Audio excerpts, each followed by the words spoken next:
Bonjour à tous. On a souvent tendance à l'oublier, mais c'est bien les agriculteurs et les éleveurs qui contribuent chaque jour à remplir nos assiettes. Pendant longtemps, l'agriculture nous a aussi fourni les matériaux nécessaires à la fabrication de nos vêtements, tels que la laine ou le coton. Aujourd'hui, l'agriculture nous permet également de fabriquer des agrocarburants pour faire rouler nos véhicules. L'agriculture est aussi le secteur qui occupe le plus d'espace. Elle joue donc un rôle important au niveau de l'aménagement du territoire et du développement rural. L'agriculture est donc un secteur stratégique. L'une des raisons pour lesquelles certains pensent qu'on devrait aider, en tout cas financièrement, les agriculteurs, c'est que leur activité est risquée. Elle dépend en effet largement des conditions météorologiques et climatiques.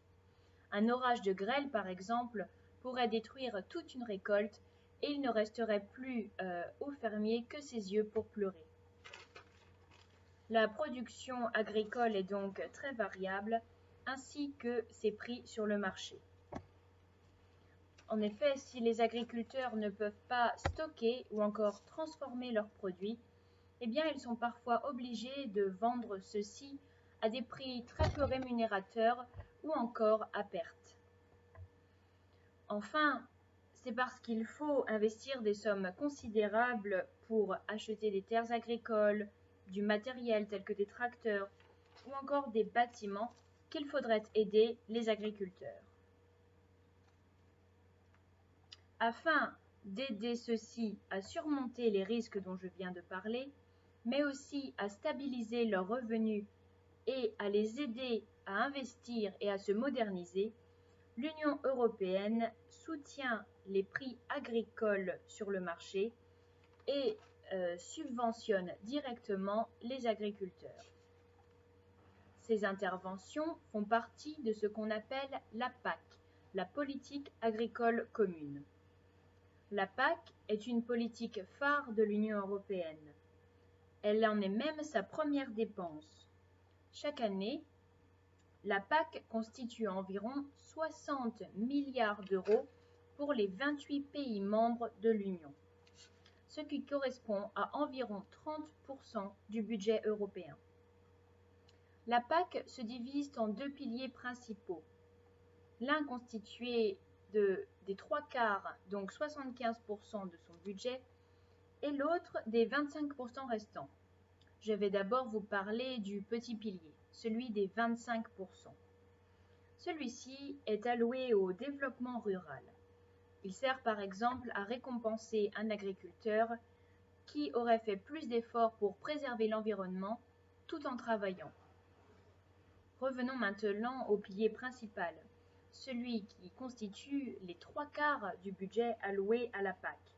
Eh bien, celui-ci sert à subventionner les agriculteurs en fonction de la surface agricole qu'ils possèdent. Et c'est là d'ailleurs l'un des points les plus controversés de la PAC. Environ 20% des bénéficiaires de cette aide, les gros exploitants, qu'on appelle encore parfois les agri-managers, accaparent presque 80% de cette aide financière qu'ils utilisent pour éliminer la concurrence en rachetant la ferme et les terres d'autres fermiers. Abondance de biens ne nuit pas, il est vrai, cependant, on dit que d'ici à 2020, environ 7 millions d'exploitations agricoles pourraient disparaître, ce qui entraînerait la perte de millions d'emplois ainsi que la désertification des campagnes. Aujourd'hui, la PAC reste largement critiquée, notamment par certains agriculteurs qui pensent que ces aides financières sont mal réparties. Ils se plaignent aussi de contraintes administratives trop lourdes. La PAC est aussi remise en cause par des associations qui dénoncent les dégâts environnementaux engendrés par l'utilisation de pesticides et autres produits nocifs, ou encore l'incitation à l'augmentation constante des rendements.